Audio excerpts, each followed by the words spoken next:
comunidad científica y médico nos han dado, nos ha equipado con una vacuna para proteger nosotros, proteger nuestras familias y para proteger toda la comunidad. Esta noche nuestra meta es para hablar de esta vacuna y dar información importante para toda la comunidad de Prince William County y las ciudades de Manassas Park y Manassas. Vamos a hablar de esta vacuna, sobre la seguridad y por qué es tan importante para que todos registran inmediatamente para recibir la vacuna cuando es su turno para entrar a la lista de espera que vamos a hablar de esta noche. También vamos a hablar de las logísticas de distribución de las vacunas y qué hacer para sacar una cita cuando ya salga su nombre en la lista de espera. Vamos a responder a las preguntas que recibimos antes de esta noche, pero también vamos a responder eventualmente a las preguntas que recibimos esta noche en el futuro. Para ayudarnos a responder a esta pregunta, tenemos dos expertos panelistas para responder y dar más información. I'd like to first introduce Dr. Allison Ancher. She is the director of the Prince William Health District, responsible for providing health services to the cities of Manassas Park and Manassas and to Prince William County. She has been with the organization since 2006, and her wonderful team have been the lead in the effort for us to combat COVID-19. Tengo el honor de introducir a la doctora Allison Ancher. Ella es la directora del Departamento de Salud del Distrito de Prince William, dando servicios de salud para el condado de Prince William y también las ciudades de Manassas y Manassas Park. La doctora Ancher y su equipo son los líderes en las operaciones en contra de COVID-19 para nuestras comunidades. We also have tonight Dr. Fabian Sandoval. He is the CEO and research director at the Emerson Clinic Research Institute. He's also an Emmy Award-winning host of a weekly medical TV show called Tu Salud, Tu Familia, Your Health, Your Family. He's a medical contributor for Telemundo Television with NBC4. He started the Emerson Community Clinic to support uninsured patients across the DC metro area, as well as starting the Emerson Diversity Health Foundation, whose mission is to educate patients and providers on the importance of participating in clinical research and access to care. También con nosotros esta noche es el Dr. Fabián Sandoval, el ejecutivo del Emerson Clinical Research Institute. El Dr. Sandoval recibió el Emmy por su programa de televisión sobre temas de medicina que se llama Tu Salud, Tu Familia. También se presenta en Telemundo hablando sobre temas médicos. I will now turn it over to Dr. Ancher for opening remarks, followed by Dr. Sandoval. Primero vamos a comenzar con la doctora Ancher y ahí después con el doctor Sandoval. Dr. Ancher. Good evening. It's hard to believe in a few days it will have been a year since the first person in our community was diagnosed with COVID-19. We've learned a lot about the disease, how to treat the disease, the many health conditions that are associated with the disease, and now we have 3 very safe vaccines to combat the pandemic. I know due to the limited supply, you're a bit confused and anxious to get the vaccine, and it's been a challenge. But as you may have heard in the news recently, there's more vaccines soon to be on our way, and we believe by April we'll have a huge amount of vaccine in order to vaccinate our residents. My advice to you would be, even if you're not sure whether you want the vaccine, go ahead and get on the wait list. Go ahead and register. It does not mean that you have to get the vaccine, but it does keep you at a higher, at an earlier potential to get the vaccine. And remember, the vaccine is free. So it's important, not just for you, but for your loved ones. It will help us get back to the lives we remember, but it is up to you. It's your choice, but they are very safe vaccines, and we hope you'll take advantage. Muy buenas noches a todos.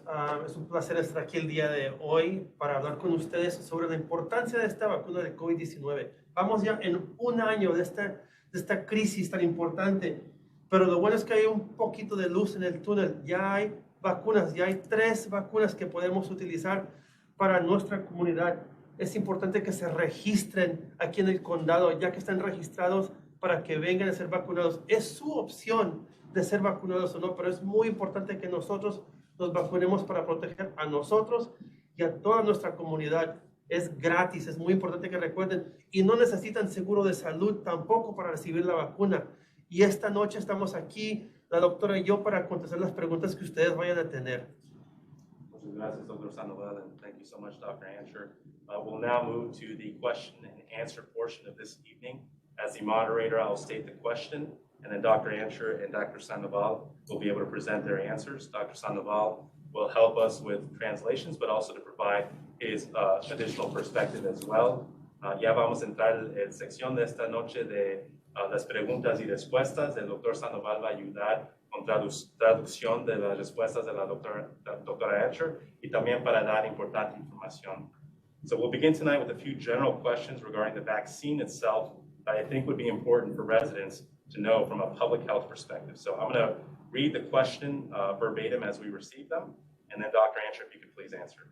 So what resources are available to provide insight regarding long-term risks, uncertainties, and the possibility of this technology, the vaccine, reducing one's immunity or immune response to fight off cancers after receiving the vaccine? Okay. Due to the fact that the COVID pandemic is a public health emergency, that vaccines were more rapidly produced, but they did go through all the safety precautions that we normally do with vaccines. And they've received an emergency use authorization in just months. Part of that, though, we continue to follow up and observe to see how the vaccines do protect us for how long, as well as if there's any side effects secondary to the vaccine. We do not have any long-term data at this point because the vaccines are quite new, but we continue to follow the data. There's several systems in which we encourage people to report if they have any side effects from the vaccine, either short-term or long-term. Usually, if a side effect from a vaccine is going to occur, it more commonly occurs soon after it's given, not after a long term. There is, as I mentioned, a national reporting system to detect any safety issues, which most commonly a healthcare provider or a healthcare organization may use to report. But there's also a web app that when you go in to get vaccinated, you'll receive information on it called VSafe that allows you to sign up, and it'll text you to remind you to respond, and it asks for information about side effects after you had the vaccine. Initially, it's daily, then it goes to weekly, and then at 6 weeks. We encourage people to sign up for that because the more information we have, the more we know about how people of all types respond to the vaccine. Great. Sandoval, su respuesta de esta pregunta sobre los riesgos de la vacuna. Los riesgos de la vacuna. Sí. Pues, como comenta la doctora, es verdad, esta vacuna está autorizada para uso de emergencia, el cual significa que la vacuna está en un punto en el cual los resultados son buenos y autorizan para que la vacuna se administre al público en un caso como este, que es una pandemia. Y con esta pandemia se autoriza para todo el mundo, pero es importante recordar que tener en cuenta los efectos secundarios asociados. No hay efectos secundarios que hemos visto. Si existe un efecto secundario, lo vamos a ver. El plazo corto del efecto secundario, no a un largo plazo. Y parte de eso, el sistema de Virginia tiene una plataforma que se llama VSafe, y ustedes, después de que los vacunen, van a tener la oportunidad de registrar sus efectos secundarios. Primero va a ser diario, después una vez a la semana y después una vez cada 6 meses. Y es importante que cuando usted se vacune, también tenga comunicación con su médico de base, el cual le va a ayudar a registrar estos efectos secundarios, porque nosotros todos tenemos que saber si hay algún efecto secundario asociado con la vacuna, pero es importante saber que se tienen que vacunar para que nos protejamos a todos.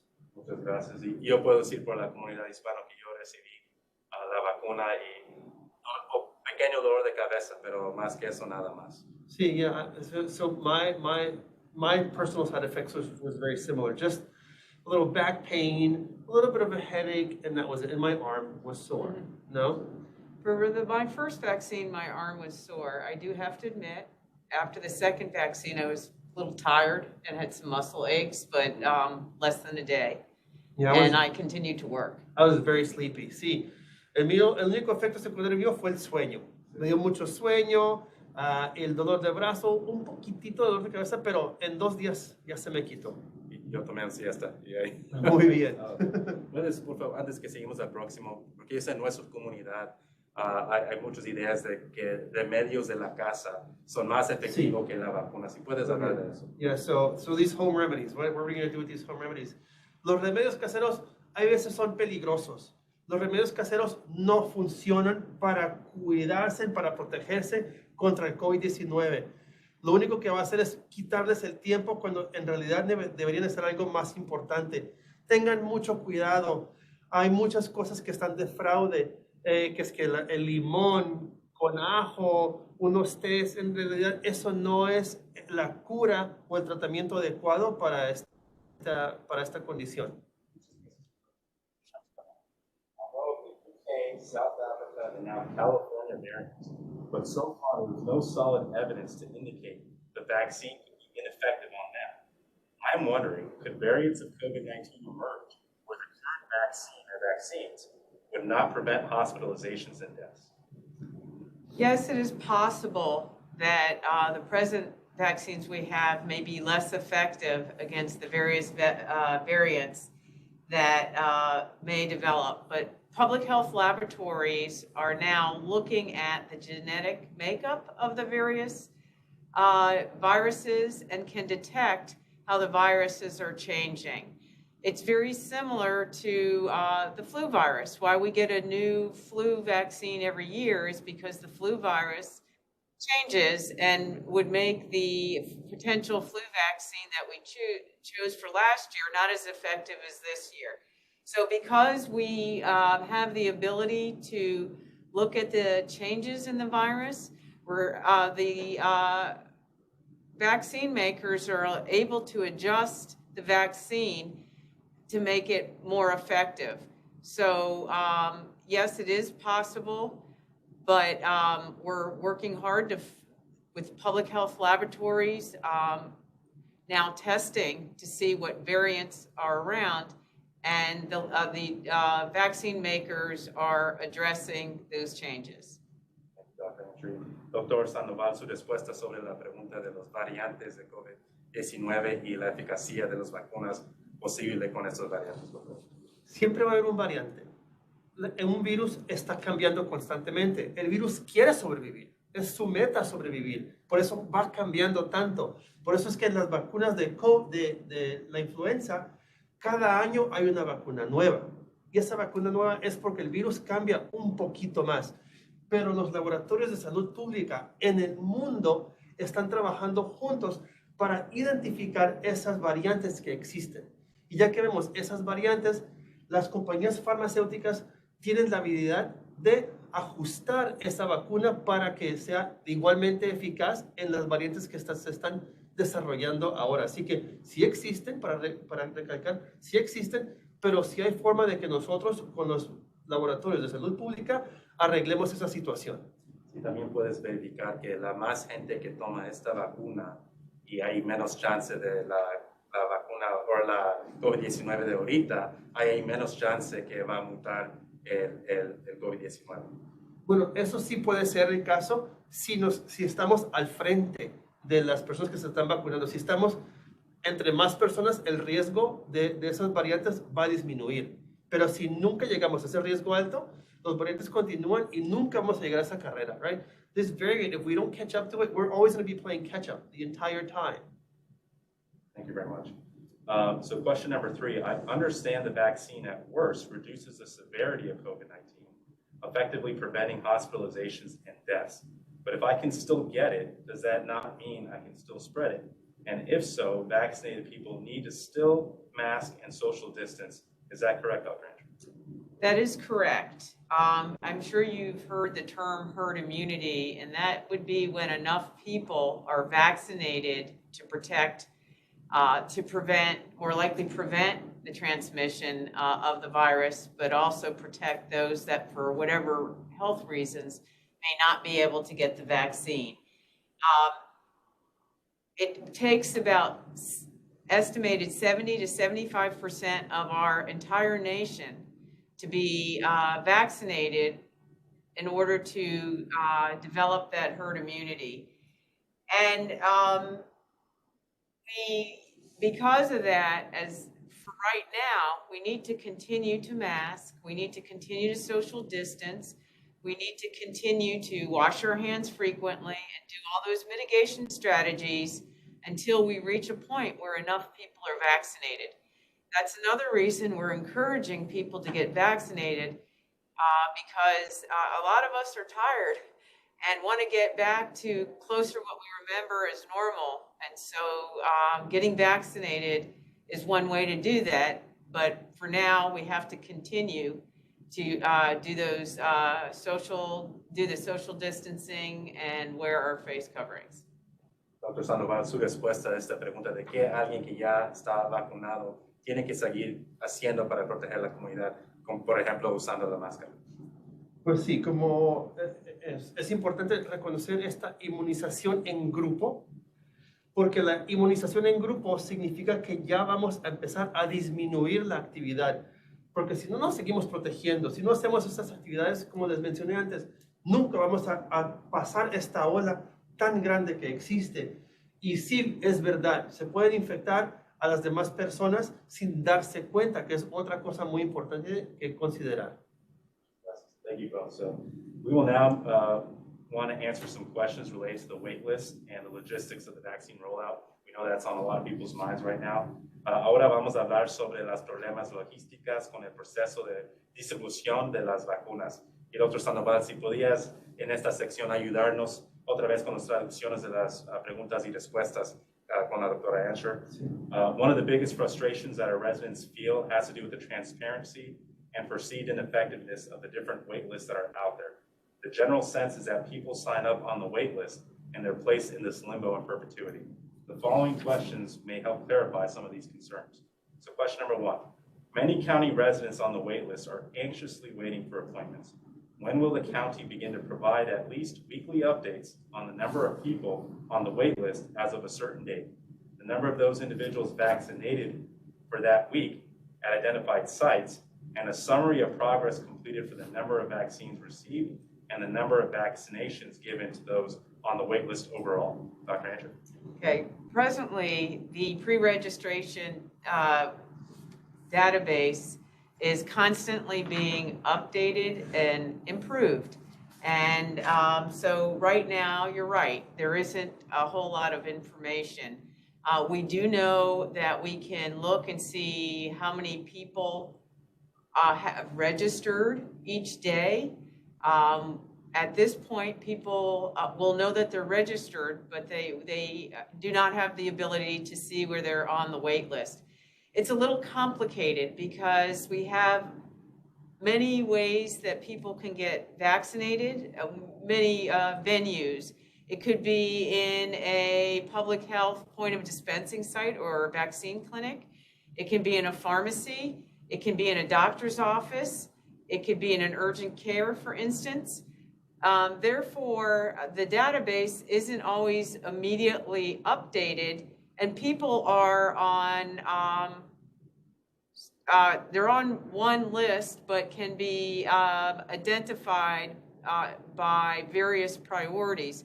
So it's a little difficult to completely determine where somebody is on the list, because actually somebody may have been vaccinated at a venue that has the information has not yet been updated on the list. In the future, there's going to be a lot more abilities of this pre-registration. As of today, actually, you can update your information. If, let's say, When I registered, I was on the 1B list, and all of a sudden I got a job as a doctor. Now I would be on the 1A list. So I have the ability to update my information, and as a healthcare provider, I would be prioritized above people in the 1B list. Doctor Sandoval. Sí, pues es importante saber que ahorita hay una base de datos en la cual nos podemos registrar. Pero parte del problema que vemos es que mientras nos estamos registrando, la base de datos no se está actualizando.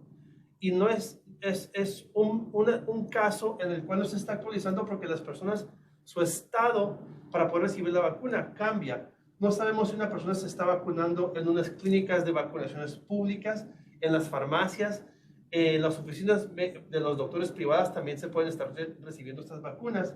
Y lo que estamos tratando de hacer es actualizar estas listas para que cuando tengamos las vacunas disponibles, se administren a las personas indicadas.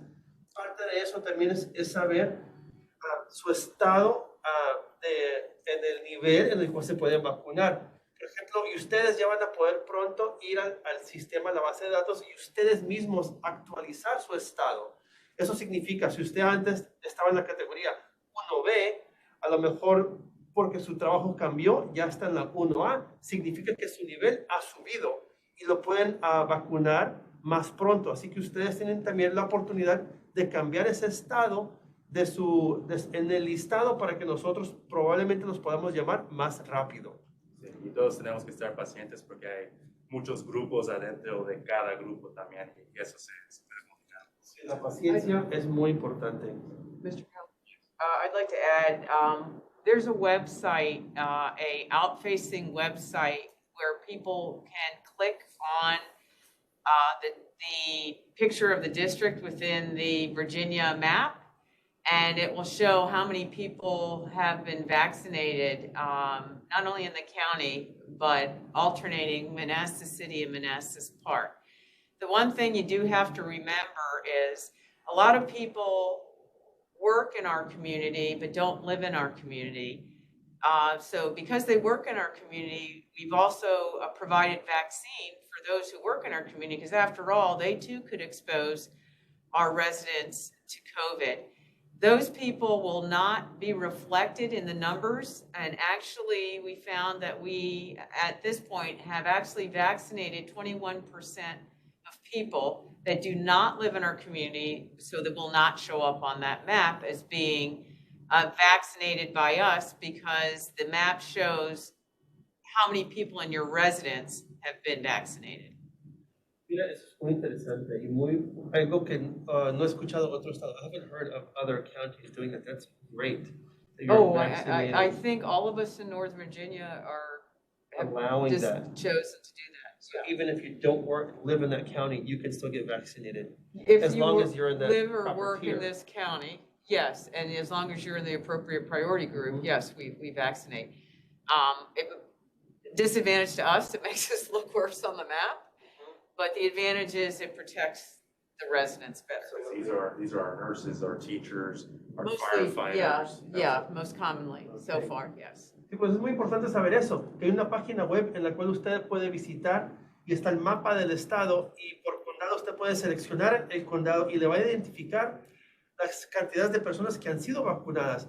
Y lo interesante es que nosotros también hemos vacunado personas que no viven en nuestro condado, pero trabajan en nuestro condado. Y es muy importante saber eso, porque hemos vacunado ya más del 21% de las personas que trabajan en nuestro condado y no viven aquí. Esas personas no son obviamente reflejadas en nuestros números nacionales de nuestra comunidad, pero es importante saber porque esas personas también están protegiendo a nuestra gente de nuestra comunidad. So a related question, with all the communications, graphics, websites published last year listing all the cases of COVID-19, where is this same data on vaccine processing? Average number of doses received per week, number of waitlisted phase 1A, 1B, etc., county residents vaccinated, number remaining on each wait list, etc. So very similar question. We have a health district team that is presently working on a dashboard to provide this information to the public.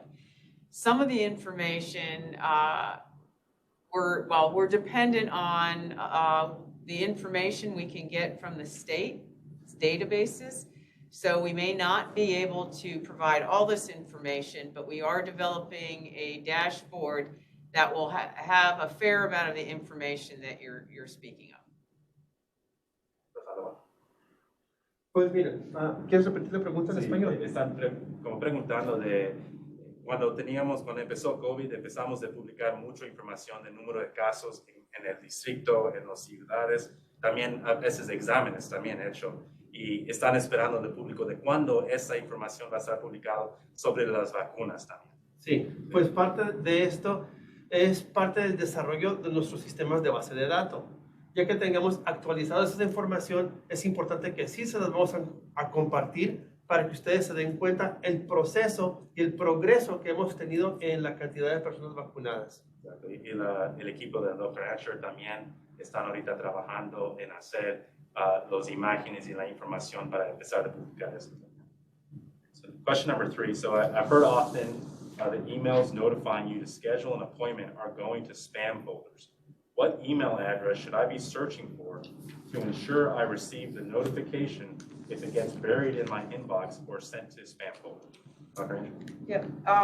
Presently, the state registration system is not actually scheduling appointments. You'll be sent back to your locality to schedule your appointments. Very soon, though, the state pre-registration system will also be able to schedule appointments. If you're not tech savvy, they do have people at the call center that this pre-registration call center that can help register you, or if you find that it's a little bit of a challenge, they can actually also put the data in for you and still have you be notified, either an email and phone, and they're working on also being able to be notified by text.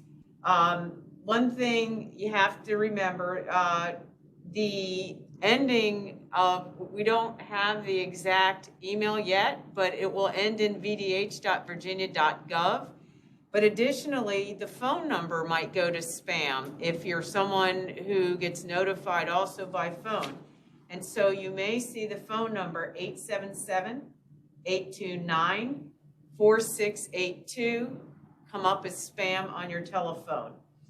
Locally, you may receive at this point an email from our local scheduling system called PrepMod, and it'll basically be a message emailed to you telling you a little bit about it's time to schedule your appointment, where your choices are of appointments, what times there are for the appointment, and allows you to click on a link that will be specifically a link just for you and allow you to schedule an appointment at a clinic close to you.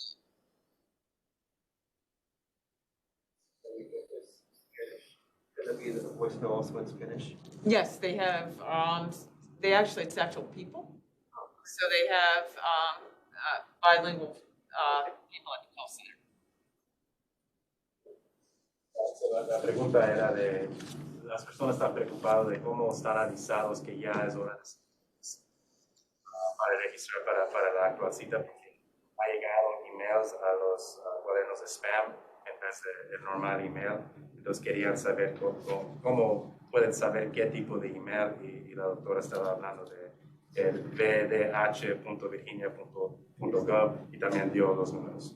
Pues entonces, sí, no se preocupen que cuando les llegue el correo electrónico, la pregunta es una pregunta muy buena e importante. ¿Dónde va a llegar ese correo electrónico? ¿Va a llegar a mi buzón tradicional de mi correo electrónico o va a llegar al basurerito del correo electrónico? Ustedes tienen que estar vigilando porque el correo electrónico que les va a llegar termina en vdh.virginia.gov. Ese es el correo electrónico que van a buscar. Y también va a llegar, si no tienen ustedes registro por correo electrónico, les va a llegar una llamada telefónica. Yo sé que en sus celulares hay veces aparece un bloqueo en las llamadas que no reconozcan. Es importante que ustedes tengan esto en cuenta. Y si quieren, les recomiendo que lo pongan como uno de sus números de contacto. Before I finish, one of the things I also recommend is if this is a number that's going to be calling them, to add it as a contact number on their phone, so it's not a blocked number or a spam number.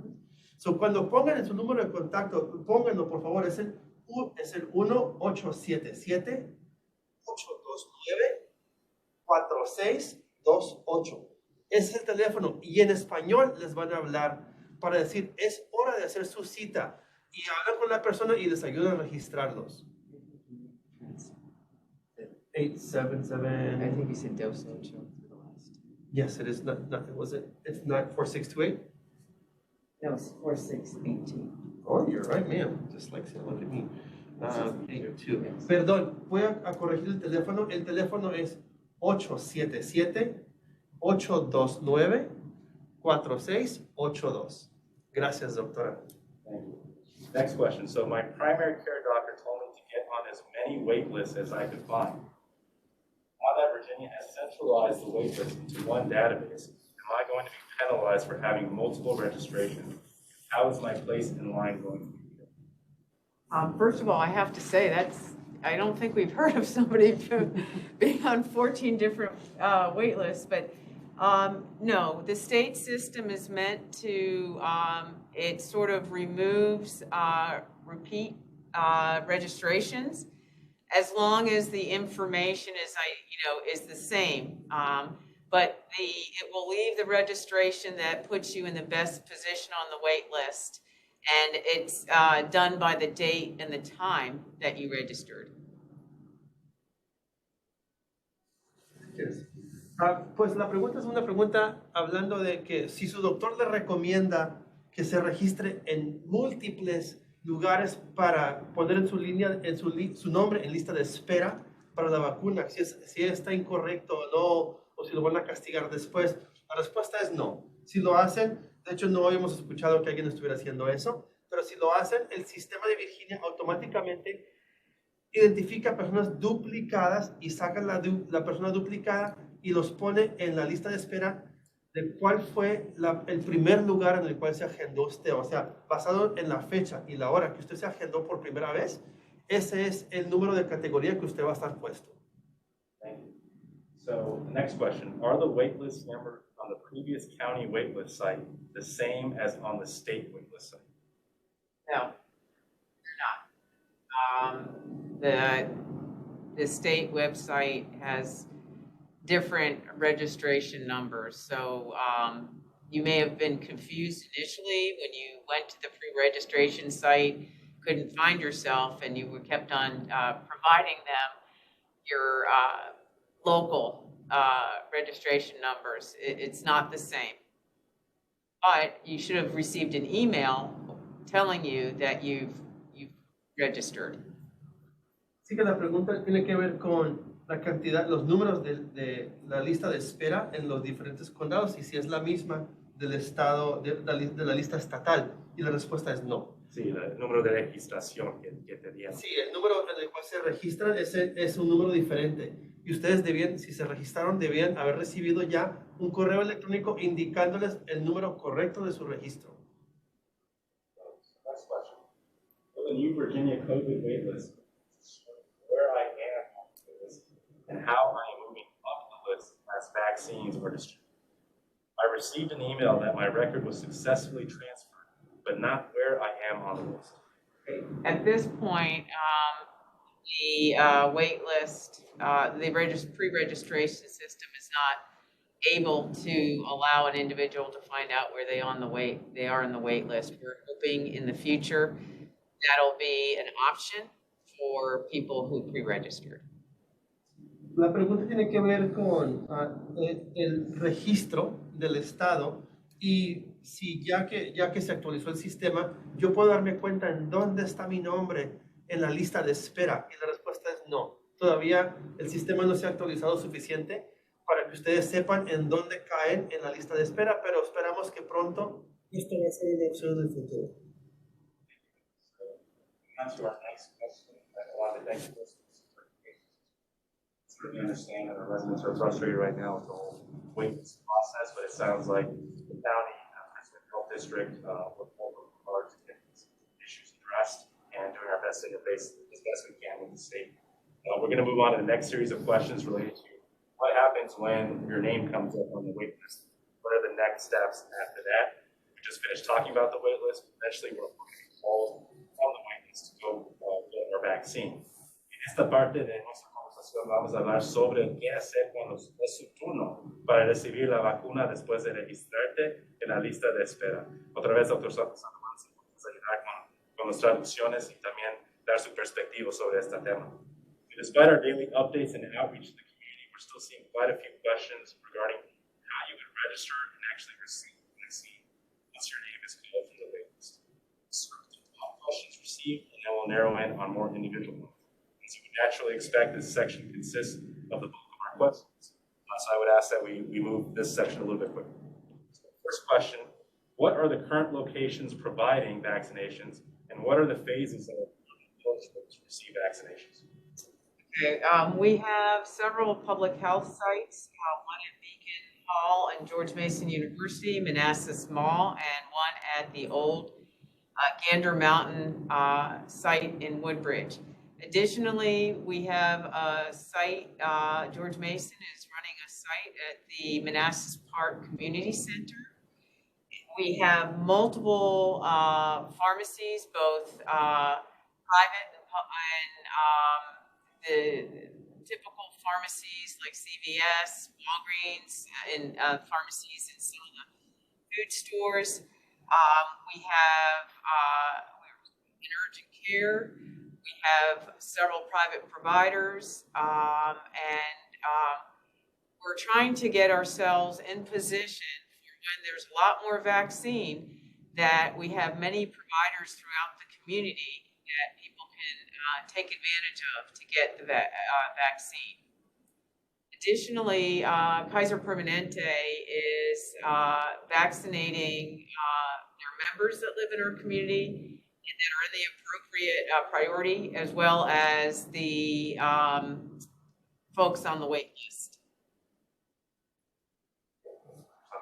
La pregunta tiene que ver con los locales, ¿dónde se van a administrar las vacunas, ya que están ahorita ya empezando el sistema? Pues la Universidad de George Mason tiene un lugar en Beacon Mall, en el cual pueden atender también en Manassas Park. El centro comunitario es otra opción. Unas farmacias como el CVS locales, la compañía de seguros Kaiser Permanente, que es un instituto bien grande, ahí también las están administrando si ustedes califican y viven en nuestro condado. Y farmacias privadas y también están, y algunos médicos. Pero a medida que esto empiece a crecer, vamos a empezar a ver más lugares donde cuales ustedes pueden recibir las vacunas.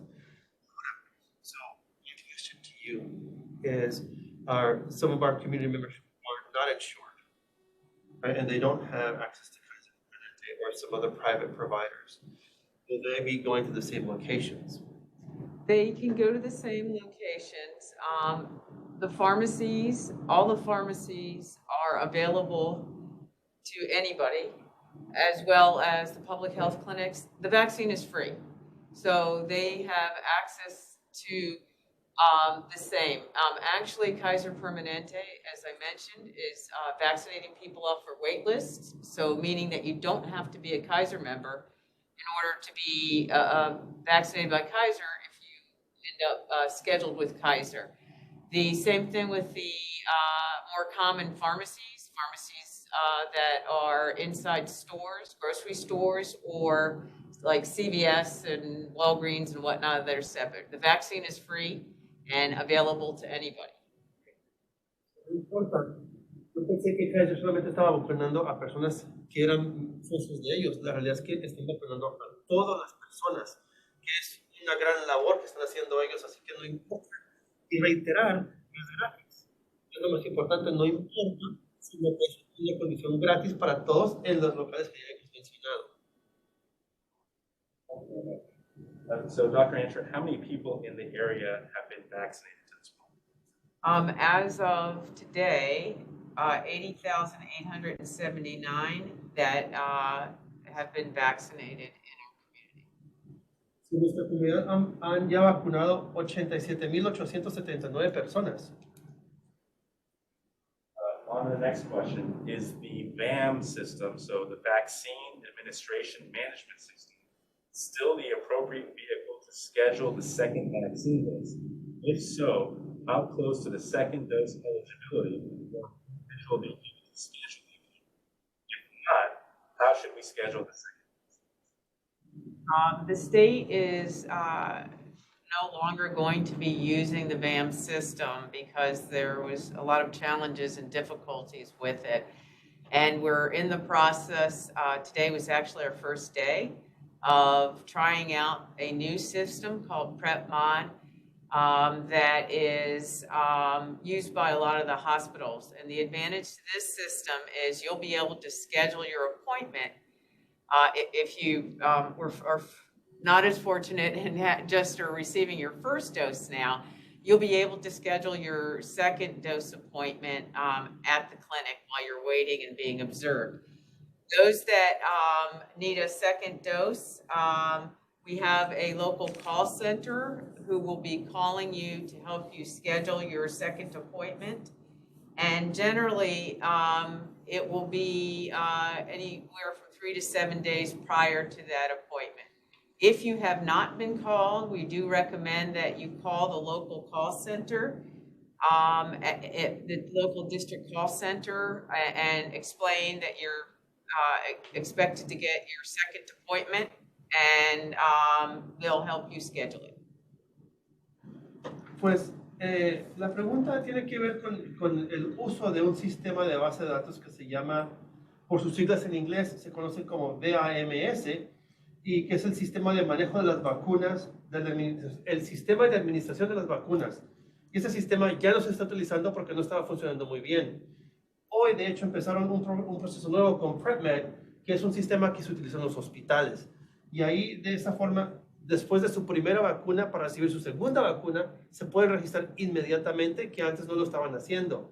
Y si no se han registrado, van a poder recibir una llamada para que los registren a su segunda llamada. Y ahí ya los atienden para tener todo en el sistema adecuadamente. I want to summarize a little bit this next question. So, if someone has already had COVID, does this affect how and when they receive the vaccine? And heard of any side effects from the vaccine specifically because you've had COVID in the past? No, it doesn't make a difference if you've had COVID in the past, how you respond to the vaccine. If you have COVID, we do recommend, but it's not an absolute recommendation, that if you're infected with COVID and within 90 days of the time that you developed the COVID infection, it's not necessary at that point to get the COVID vaccine because you have already some protection that may wane after 90 days. But if you come to the vaccine clinic and you have that as a history and you're within the 90 days, then we wouldn't, and you want the vaccine, we'll go ahead and give you the vaccine. We do ask that if you're actively infected, that you don't come to the clinic with an active infection and wait till at least 10 days that you're feeling better, and for 24 hours you have no fever without taking any fever-reducing medication. And ideally you would wait 14 days, but as long as you meet that criteria with no more symptoms or improvement in your symptoms and no fever for 24 hours and 10 days have passed, then you could, we wouldn't turn you away. Nuestra comunidad nos hace esta pregunta cada rato. The Hispanic community asks that question all the time. Y la pregunta es, si tengo COVID, ¿me pueden vacunar? La respuesta es, hay que saber cuándo se pueden vacunar. Es muy importante saber que cuando usted está infectado con el COVID, primero que todo, no vayan a ir a buscar su vacuna en ese momento porque van a infectar a más personas. Así que es importante recalcar eso. La segunda parte es esperar a que pasen los 90 días.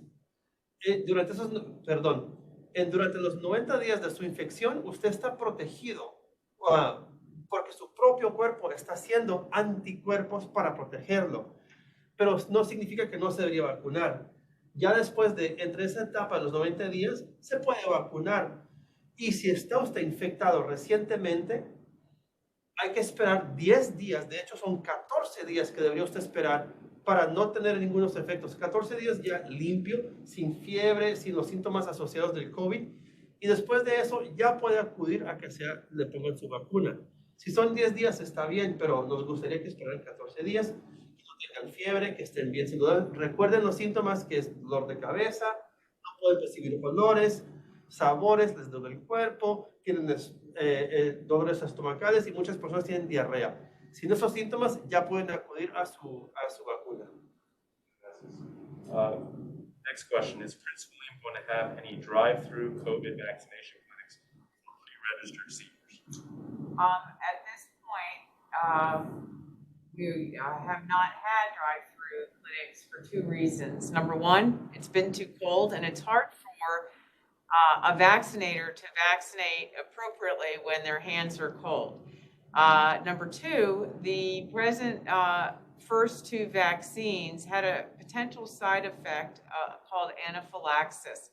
And that's when you show a reaction that you may be allergic to the vaccine, have some trouble breathing, develop a rash, and it requires being given medicine and being transported to the hospital. Quite frankly, that can occur after any new medicine you take and you experience an allergic reaction, or it can happen after the normal vaccines that we receive. But there was a slight increased incidence with these two vaccines. So having people in the car and trying to observe people in the car for the potential of anaphylaxis and responding to it would be extremely difficult. The third vaccine, Johnson & Johnson, does not appear to have the similar rate of anaphylaxis, so it is possible as the weather gets warmer, that may be an option. Sí o no, el condado va a tener las vacunas en los carros, no administrar las vacunas con los carros. Mucha gente quiere saber eso, pues no se tiene que salir. Yo entiendo, pero la realidad es que no. No lo están haciendo porque ahorita está haciendo mucho frío. Y con el frío las personas no van a tener las manos muy frías para vacunar, y hay que ser conscientes de nuestros trabajadores públicos porque estar afuera tanto tiempo. La segunda razón es que hay efectos de anafalaxis, ¿no? Un efecto, podemos ver un efecto secundario de la vacuna que se ha reportado un poco, estos efectos secundarios, y si alguien tiene un efecto secundario, no se puede administrar inmediatamente los recursos de primeros auxilios, el antídoto que se puede dar al paciente. Así que, por esa razón, no se está haciendo de una forma aplicable. Y recuerden que estas vacunas y cualquier medicamento puede dar un efecto secundario, no solamente esta vacuna de COVID, sino las otras vacunas, los otros medicamentos que se administran, también hay efectos secundarios que hay que vigilar de cerca. Esperemos que la vacuna nueva que sale de Johnson & Johnson no va a tener estos efectos secundarios y ya va a ser reducido, y a lo mejor en el verano sí se va a poder hacer algo, pero hay que esperar. Is there any plan to work with local churches?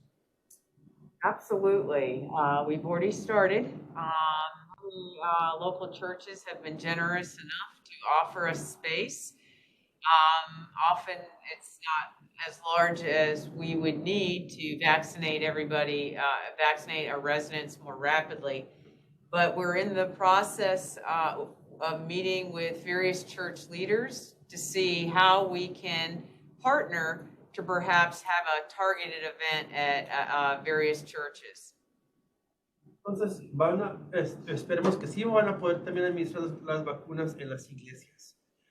Estamos ya hablando con los líderes de las iglesias para determinar esto. Los espacios a veces son un poco limitados, pero sí hay forma, y yo he escuchado de otros condados que también lo están haciendo, así que se va a desarrollar esta idea para empezar a trabajar con las iglesias también, ¿no?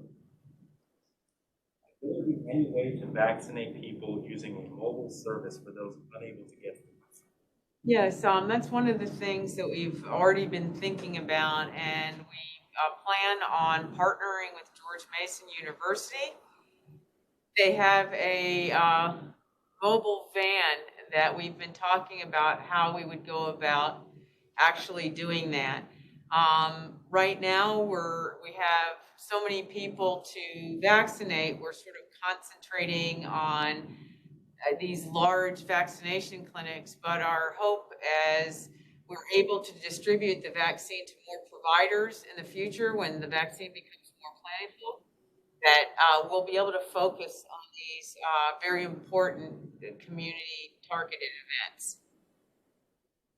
Pues vamos a administrar las vacunas a las personas en sus casas. La respuesta es, estamos trabajando con la Universidad de George Mason porque ellos tienen una unidad móvil y esa unidad móvil estamos tratando de ver cómo utilizarla de una forma más eficaz. Pero también hay que recordar que vamos a tratar de darle a los médicos locales vacunas para que ellos también puedan administrar sus medicamentos, la vacuna a la comunidad. So why are the CVS and Safeway pharmacies only accepting appointments for people age 65 and above?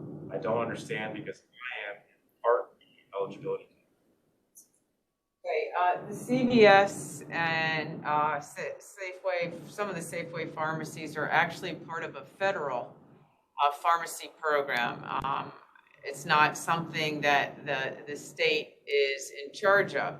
The reason they chose 65 and older, as we get older, we're more at risk to do poorly if we become infected with COVID-19. If you look at the data, it is the older age groups that unfortunately are more likely to pass away from COVID-19 or do poorly.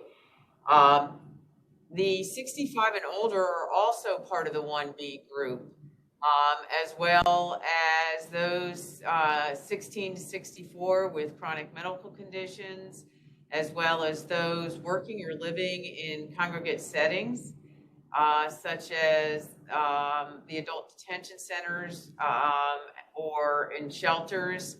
And then you're right, there's a priority list in addition. About 50% of the people in Virginia will just fit into the category of 16 to 64 with a chronic health condition. So you can imagine how many people there are in that category alone. Mis comunidad pregunta lo mismo. Y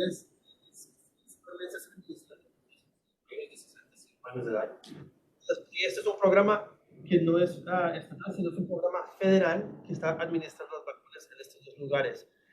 Y las personas de 65 años de edad y más avanzadas, de la tercera edad, están en un riesgo mucho más alto de desarrollar, y no solamente desarrollar el COVID, pero de fallecer.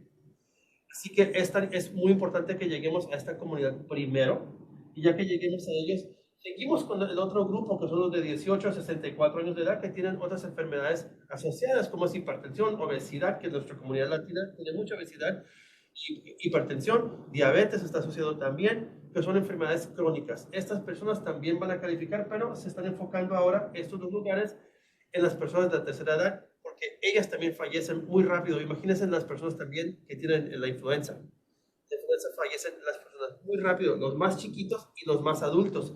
Por eso es que se vacunan a estos grupos primero. I want to know why we are not vaccinating more first. They are the groups that are most affected by this disease. How are you collecting this information? When I completed my initial, that information was not asked.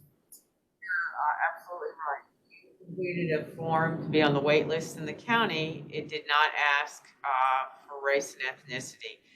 And that's part of the reason the state went to a one-size-fits-all pre-registration, where every jurisdiction in the state, except for Fairfax, is utilizing this system, and it asks the same questions when somebody pre-registers.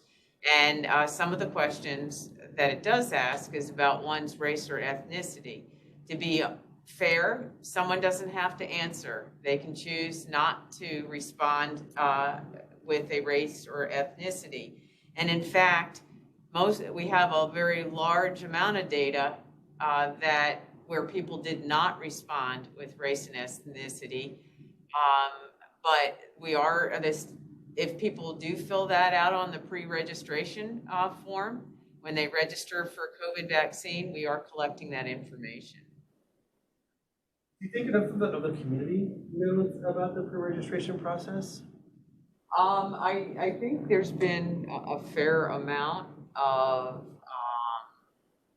advertising from the state, but also if they call the local call center, they're going to be referred to that state system to register. And it's, yes, it is electronic, but again, we do have in the state call center, they do have bilingual people as well as people who will specifically help somebody pre-register if they are not comfortable with technology.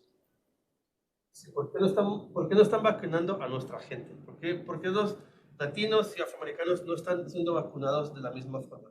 Sí, probablemente están siendo vacunados, pero no se están identificando en el sistema, ¿no? Hay veces las personas tienen la opción de no seleccionar y es una de las razones por la cual el condado está tratando de mejorar eso para que las personas en realidad estén al tanto. Y pues en realidad yo estoy pensando, ¿por qué no se registran? That's why se fueron to get registered. Se registran porque o les da miedo, o no entienden, o no tienen acceso a los sistemas, no saben manejar las computadoras. Por eso es que el Estado también tiene personas que les ayuden a hacer el registro por teléfono en su idioma. To add one more thing, I think they asked also. I'm sorry.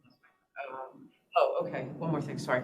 We're doing a lot of outreach, and in fact, Prince William County, the cities of Manassas and Manassas Park have a whole big campaign now that began on March 1st to outreach to these populations. Additionally, we are meeting with churches to understand a little bit about if there is vaccine hesitancy or what kind of vaccine hesitancy, what kind of myths there may be in the brown or black communities regarding the vaccines. So we're very conscious of the fact that there may be some vaccine hesitancy in any of our minority populations. We're coming up on time for this meeting, so I'm going to combine the next two questions because they're very similar, and I'd ask that we answer these briefly. But these next two questions have to do with someone who got the Pfizer vaccine in one location. That site was no longer available to them for their second Pfizer shot, so they're asking what they can do about that situation. They even ask, should they just get 2 Moderna shots? No, this specific location is Loudoun County, and Loudoun County will vaccinate those who received their first vaccine of Pfizer. The individual should call the health department, and they will give them the email address in order to help them sign up for their second Pfizer shot. But in general, you should use whatever product that you get with the first shot, you should get with the second shot. There are studies being done now to look at what would happen if I had one and then took the other.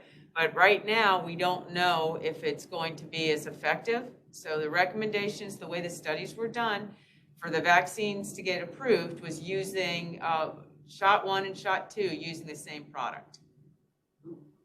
¿Qué ocurre si me vacuno con la de Pfizer y no recibo la segunda vacuna? ¿Me puedo vacunar con la de Moderna o tengo que continuar con la misma de Pfizer? La respuesta es mantener con la original que ustedes recibieron. Así que reciban la misma. Si no han recibido información para su segunda vacuna, eso es lo que está ocurriendo en Loudoun County, en el condado de Loudoun. Deberían llamar al Departamento de Salud para que el Departamento de su condado los agende para su segunda vacuna.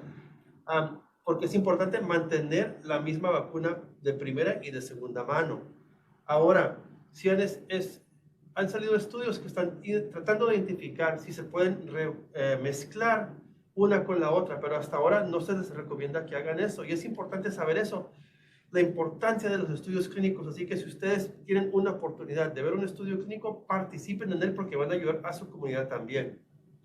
Yeah, so one final question for tonight, and please feel free to add any additional or closing comments from both. But this question is very timely.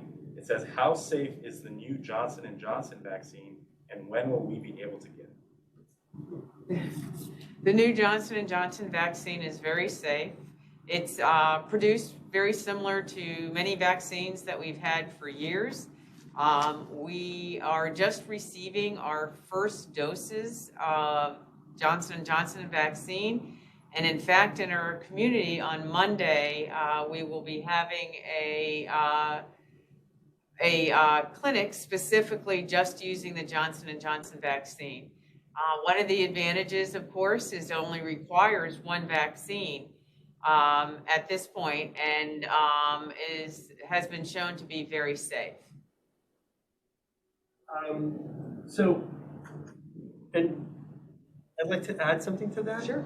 As we go through that, the importance of what we're doing here is more vaccines are coming out because more individuals are participating in these research trials, right? And this is my research pitch, as you remember, right? I'm the research guy. So I can't not leave this town hall without explaining and telling you all the value and the importance that you all need. We all need to be in research trials when we have the opportunity because of heroes, other patients that participate in trials. We, within less than a year, actually within a year, companies have been able to identify vaccines that are working for us, right? But it is because of those clinical trials. And it's important to put in the rainbow of our cultures. Every single culture has to participate in these studies so that we know that when we have these discussions, we know it's going to work on brown, white, black, every single color of the rainbow of our communities, that it works well. If we don't, we're going to be stuck in the same situation, knowing that the medication's only working in one type of population, and we're never going to get out of this. So please, if you have an opportunity to be in a study for COVID, if it's COVID vaccines, if it's a treatment, please be involved because it's important to save lives. That's how medications evolve to the next step. So, with that pitch, ¿qué decimos? Para cerrar, si la vacuna de Johnson & Johnson, de Janssen, vale la pena, funciona, los resultados son positivos. De hecho, el condado va a tener una serie de vacunas muy pronto, porque ya han recibido las vacunas y las van a administrar muy pronto. Y el beneficio más grande es que es una sola vacuna. Con una vacuna es suficiente. Y por último, les quiero decir que participen en estudios de investigación. Hagan las actividades, porque nuestras comunidades latinas, afroamericanas, anglosajonas, todos tenemos que participar en estos estudios, porque eso significa el avance al medicamento, el avance a las medicinas y el avance a las vacunas. Así que gracias a todos los héroes que participan en estudios de investigación, las vacunas y los medicamentos avanzan. Y yo quiero que ustedes participen porque el medicamento tiene que funcionar para toda nuestra comunidad. This concludes our COVID-19 vaccination team call. I want to thank both panelists for providing great information. This session was recorded, and we'll be posting this recording on websites in 3 jurisdictions, County, Manassas, necessary, along with additional information, useful information via emails you can reach out for phone numbers, the actual call center as well. So we want to get the information out. Please do share with your family and your friends. Once again, thank you all so much. You all have muchas gracias a todos. Y esto concluye esta sesión informativa del COVID-19. Quiero agradecer a los dos panelistas que están con nosotros esta noche.